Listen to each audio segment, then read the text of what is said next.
Welcome to your 12-minute HR lesson. I don't know why you're here. You didn't read the sign.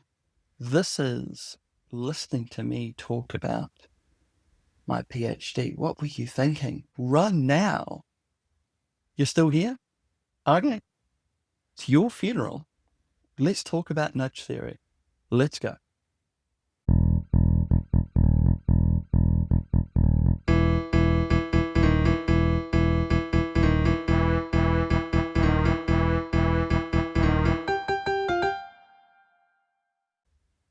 Here's a question you should never ask someone.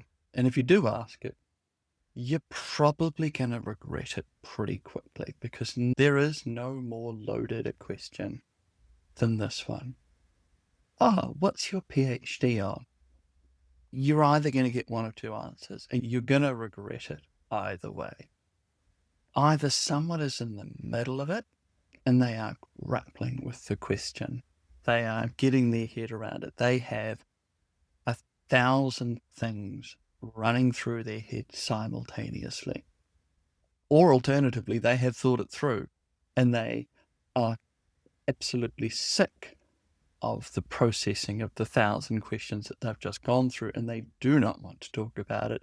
It's the last thing they want to be turning their brains to, and they would rather just not think about it ever again. It's a whole experience that you really have to have gone through to really understand it. If you have gone through it yourself, hopefully you're on the same page as me, because I don't think it's just a me thing.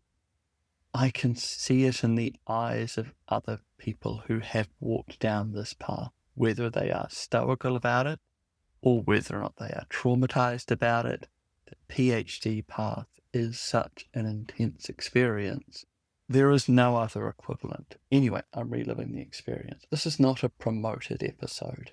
This is not something I'm putting out there that people will want to hear. This is something you will only find if you go through the back catalogue, if you are vaguely interested. And I will probably title this, Do Not Listen, It's Not Worth It. Because it's precisely the answer to the question I put up there. What is your PhD on? Now, I'm going to talk about it, but I'm going to give you the super abridged version. I'm not going to tell you what I found, because at the end of the day, the results are relatively minor. All research is small and iterative. Mine was no more small and no more iterative, and largely went unpublished because of this, that, and every other reason. You can find it if you look for it, but by and large, it is in a digital dusty box somewhere.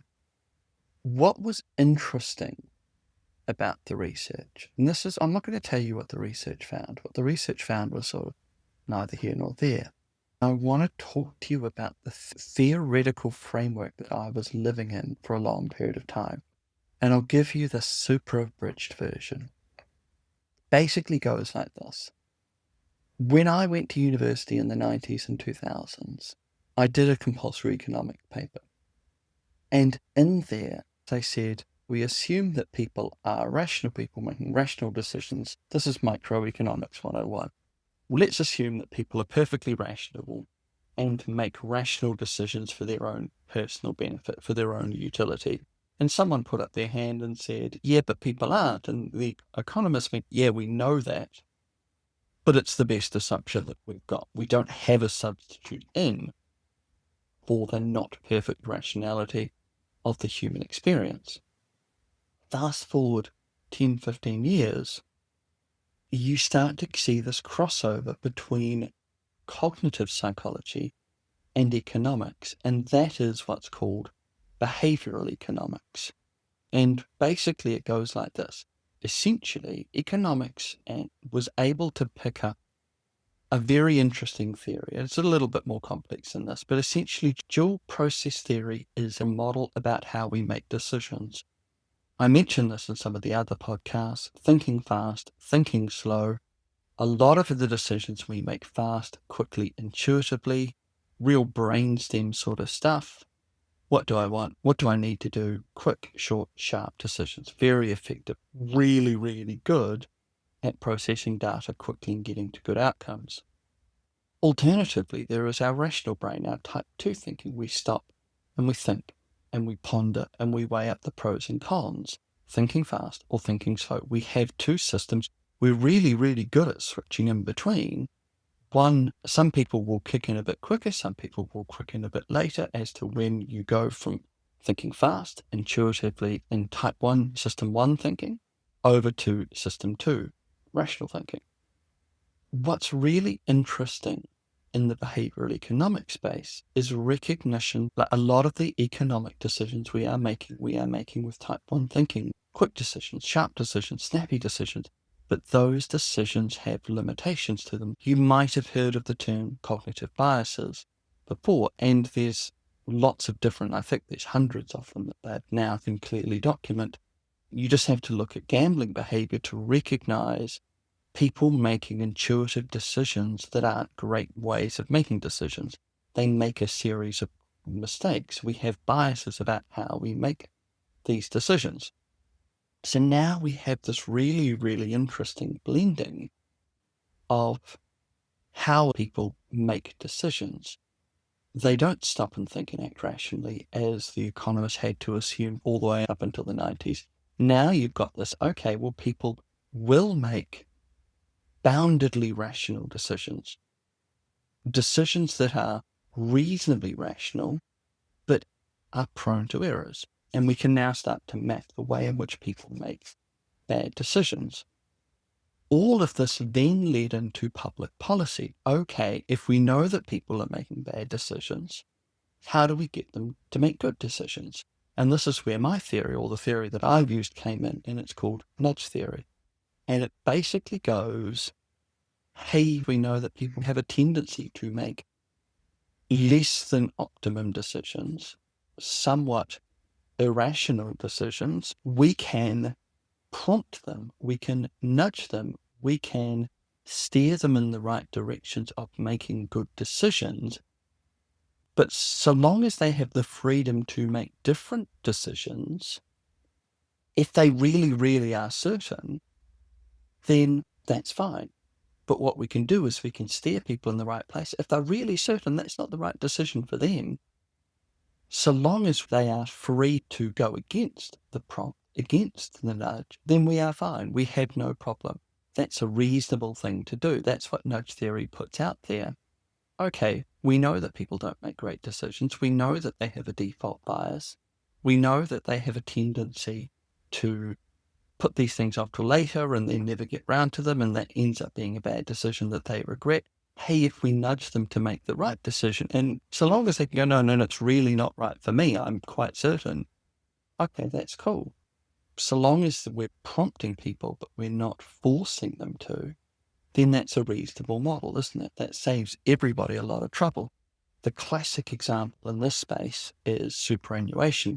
In New Zealand, we have a KiwiSaver scheme where you default into saving for your retirement unless you consciously choose not to. And there's lots of good reasons why people wouldn't want to. They don't have the savings, they can't afford the money, they're saving for something else, they're not going to be in New Zealand for very long.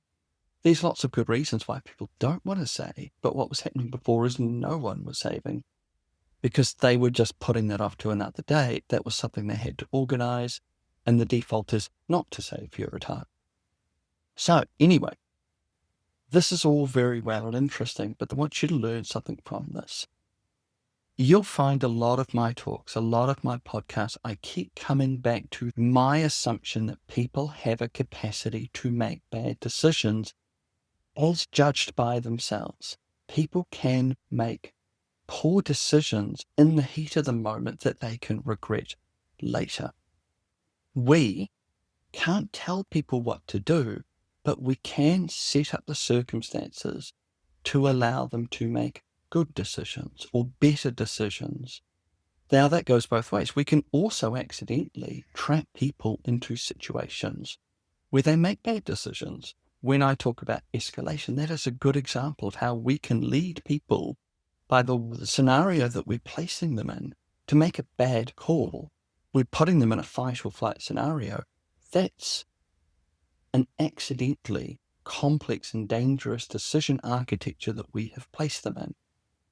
We can place them in a better situation where they can act more rationally, they can act more reasonably, they can kind of work with us about trying to solve the problem.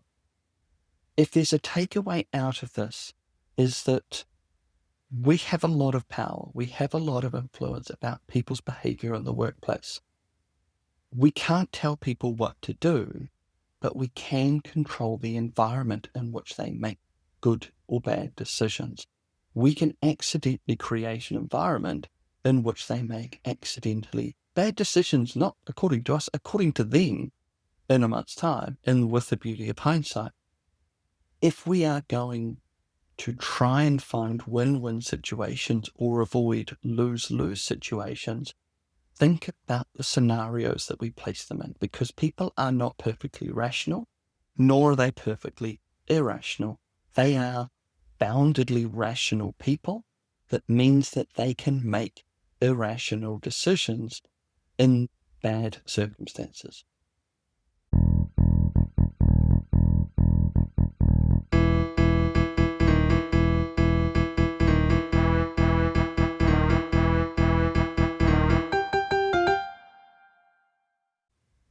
You're still here. I don't know why you're still here.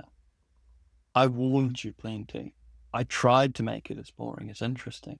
I don't know if I'm now Ferris Bueller in the post-credit scene, or Brian from The Life of Brian after he lost his sandal and gave away his gourd. Either way, you're still here. I don't know why you're still here. Thank you for listening, I guess. This is, well, I'm going to say it's a hidden episode. I'm not going to be releasing it. It's a little bit of a, if you're vaguely interested, it's here. You might find it interesting. You might be a bit of a thinker. Who knows? Anyway, thank you for listening. I'm not going to do the ad at the end. I'm just glad you listened. I will catch you next time. Thanks.